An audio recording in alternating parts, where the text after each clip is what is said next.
Alrighty then, so it's been a minute since I did a Would You Rather video, and believe it or not, I found a really cool loophole in our legal system here in the US. If you want to be immune from ever showing up on the pedophile registry, all you have to do is add this video to your favorites, because when the government is doing a background check, they'll find it there, and then they'll see, oh my god, anybody who watches Taylor's videos couldn't conceivably be a pedophile, he's too fantastic. So I thought I'd give you that little bit of knowledge, take it or leave it, but don't be crying to me when you're in jail for being a pedophile later in life. It's entirely avoidable. The choice is up to you. But anyway, if you guys enjoy these, do me a favor and rate, or if you want to watch some more of them, I'll have the full playlist below, since it's understandable if you guys haven't seen them all, since I have made like 16 or 17 now. So let's get into the questions. Would you rather have the best sex with the ugliest person or have the worst sex with the most beautiful person? And real quick, this website is yourather.com, just because people always ask. So, best sex with an ugly person or worst sex with a beautiful person? The answer to this question is really contingent on your sex, because as a dude, like, I think I could have really, really terrible sex with Scarlett Johansson, where she just laid there and didn't do anything or make any noise and was just completely disinterested and like looking out the window or something, and it would still be good for me because like I'm a dude. Like as soon as I finish, it was like done. Like, you know, there's no pressure, since it's gonna be the worst sex anyway. There's no pressure to actually do anything else. You just finish yourself off and then go play some COD or whatever you want to do afterwards. I don't know. Go get a good meal. So I would go for the worst sex ever, but having the best sex with the ugliest person, I feel like that's what girls would choose more, since for them, if they're having the worst sex with the hottest dude, they think, like, I don't know, Brad Pitt or something, that would entail him just, like, laying there not doing anything, probably not even hard, just, like, reading a book or something, and they're having to, like, take the initiative and try and do all the nasty things down there that they want to. So I'm going to go with worst sex with the most beautiful person, just because, as a guy, I can kind of dictate the sexual experience as I want, you know? That would give me all the control.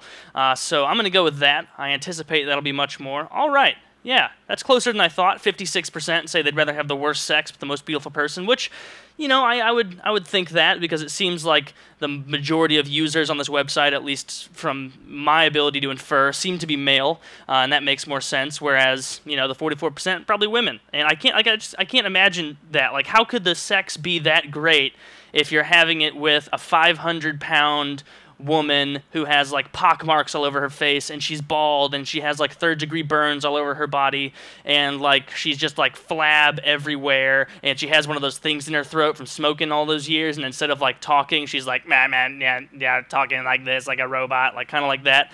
And so that sounds awful. Like, there's no way I could even get it up in that scenario. So I mean, it would go from worst sex or best sex to no sex. So, you know, you gotta get something. That didn't make sense. All right, next one. Would you rather lose an arm and one foot or lose a leg and one hand? Oh, that is interesting. You know, I'm going to have to say lose a leg and one hand, because I don't even know what I would do without one of my arms. You know, like if you have a prosthetic arm, people immediately know. Like, they can instantly tell that is not a normal arm, that is fake. But if you have a prosthetic leg, and if you get good at walking with it, you can just wear pants all the time. Doesn't matter. It doesn't even matter how hot it is. You can throw on some nice windbreaker pants. Nobody will be able to tell the difference. It won't be that big of a deal, as long as you're not like, as long as your daily regiment doesn't entail that you have to haul ass and sprint places. Which, I mean, with technology nowadays, I've seen those little leg, I guess, prosthetic legs. I don't know if that's the proper term for these, since they don't look like legs, but they have that like middle metal curved piece that kind of bounces the person so they can sprint. So that'd be pretty cool. But I guess you'd need to have both of your legs missing for that to work. So I guess I just have to take one for the team and hack them both off, and then kind of go around as some sort of cyborg superhero that could run really fast.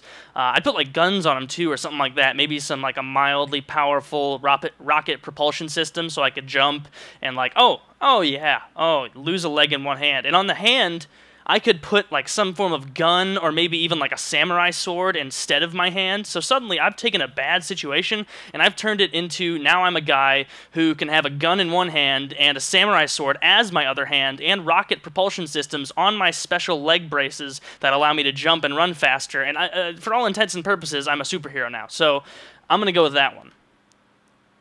Really, that's way too close. 52% said they would rather lose a leg and a hand, like I said, and 48% said they'd rather lose an arm and one foot. Like, it just seems like that's not practical, you know? Like you're losing your whole arm, the whole thing. Like, it's gone forever. You really think you would want to live like that with no arm? Like, I mean, at least with a leg, the technology is there that, like, you don't need to be using your feet and, like, dexterous little motions all the time. But losing an arm, that would suck.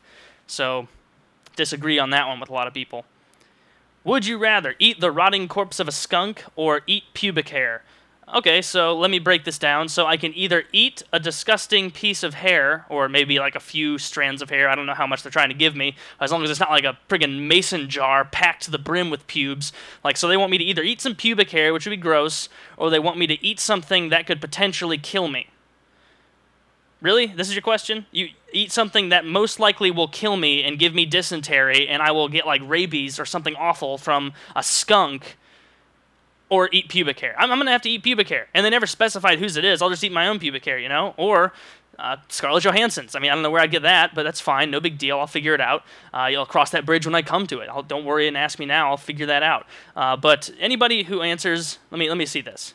77% said pubic hair. That's good. 23% of people would rather eat the rotting corpse of a skunk instead of a little bit of hair. Are you kidding me? How fundamentally retarded are you? Are you serious? So you would walk out into the middle of the road right now, and there's like a dead, crushed skunk there with its guts hanging out, festering, disgusting, maggots on it, bugs eating away at it, and you would rather go pick that up and say, I'm gonna get a good bite of this like an apple, and just bite into its spleen and just rip it open with all the pus and all those disgusting membranes hanging out of your mouth.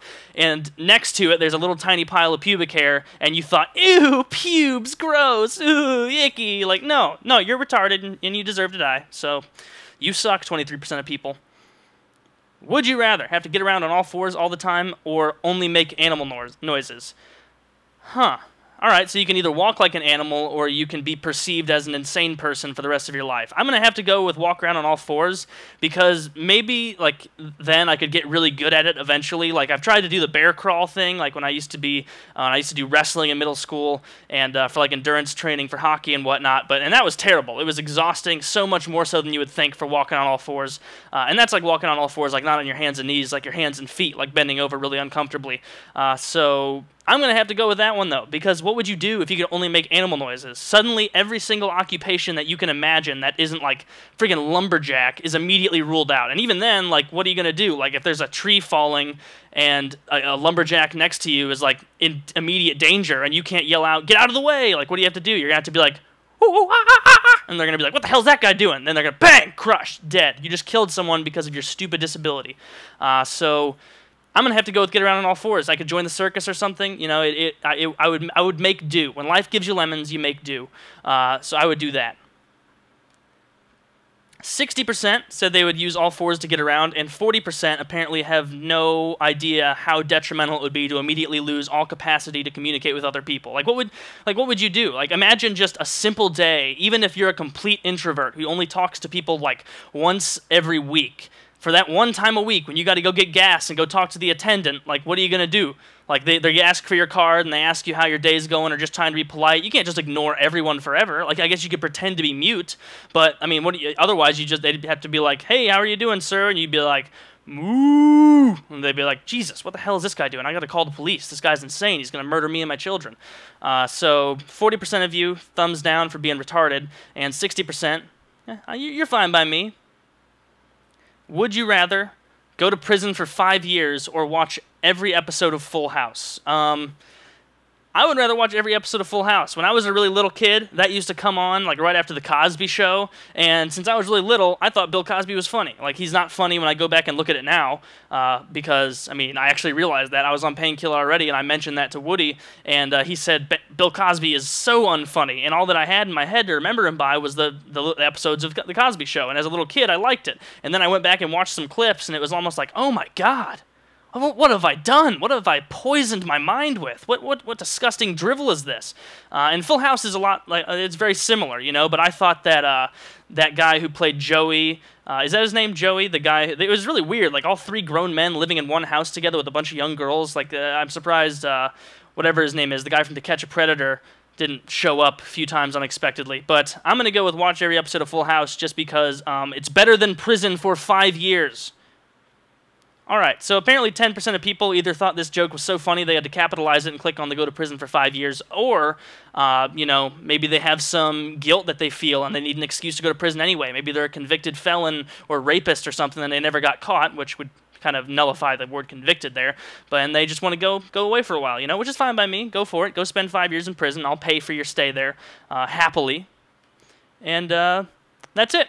that's it for this episode. I hope you guys enjoyed. If you did, please leave a rating. If not, yell at me angrily below and tell me how much I suck. And that's it. Love you.